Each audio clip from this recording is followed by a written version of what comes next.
हैं बिहार वाले मस्त होंगे, स्वस्थ होंगे। आशा मैं करता हूं कि आप स्वस्थ होंगे।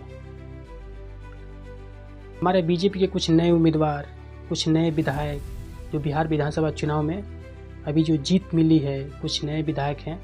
थोड़ा एक अलीनगर का एक मैथिली ठाकुर का वीडियो देखिए।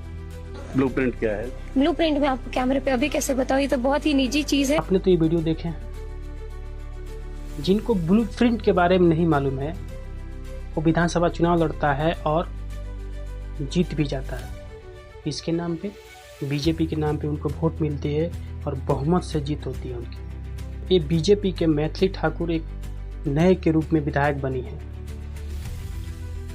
इनको बीजेपी से टिकट मिलती है और उनकी जीत होती है, पूर्ण बहुमत रूप से जीत होती है।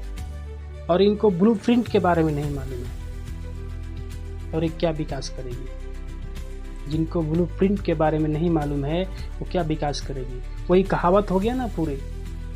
एक आपने कहावत सुनी होगी कि अगर बंदर के हाथ में नारियल दे दिया जाएगा ना तो सड़ ही फोड़ेगा, उसको खाएगा नहीं। वही हाल होगी यहाँ पे। जिसको राजनीति का कोई अनुभव ही नहीं है, कुछ मालूम ही नहीं है, उसको बीजेपी ने उम्मीदवार बनकर अलीनगर से सीट पर उतारा और वो सीट जीत गई। जीत कैसे गई ये हमको और आपको तो मालूम होगा किस तरह से इनकी जीत हुई है। और इनको ब्लूप्रिंट के बारे में नहीं मालूम है। ब्लूप्रिंट के मतलब ये हुआ कि आप काम कर रहे हैं उसका पहले आपको एक ड्राइंग बनाया जाता है कि हमें ये काम करना है।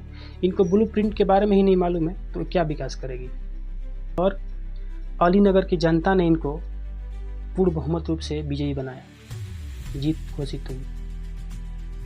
और इनका एक और इंटरव्यू है जो बोलते हैं कि महाराष्ट्र और गुजरात में जाने से मैं जाती हूँ, कोई फर्क नहीं पड़ता है।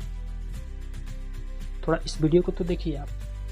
महाराष्ट्र में बिहारियों के खिलाफ कोई घटना होती है तब एनडीए सरकार कुछ नहीं करती और यहाँ पे वही एनडीए सरकार बिहारियों की सुरक्षा की बात कर रही है। How do you see this? मैं एक बिहारी कलाकार होते हुए मैं 5 साल से मैं महाराष्ट्र में कार्यक्रम कर रही हूँ। मुझे वो महसूस नहीं हुआ जो खतरा जिसकी आप बात कर रहे हैं। इन्होंने तो पूरा प्रोग्राम करना जाती है, गाना गाना जाती है, जो भी प्रोग्राम करना जाती है। इनको तो फुल हाई सिक्योरिटी मिलती है, हाई सिक्योरिटी मिलती है और अपने ही गाड़ी से जाती है और वहाँ पे प्रोग्राम करती है, चले जाती है। तो इनको क्या पता चलेगा वहाँ के माहौल के बारे में और वहाँ के सिचुएशन के बारे में कि यहाँ पे किस तरह से किसी भी बिहार वालों को किस तरह से बात से बोला जाता है, किस तरह गाली दी जाती है। इनको क्या पता है।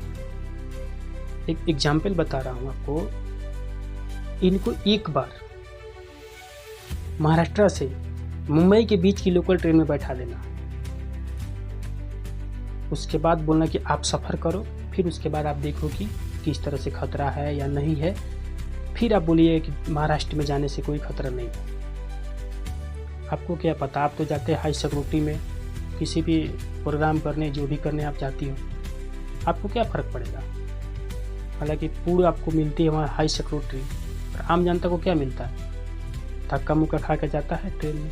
कोई भी जाता है तो सामने से बोलता है ऑटो वाला कि आप बताओ क्या वहाँ पे बिहार में कोई काम नहीं मिलता है कि आप इधर आ जाते हो।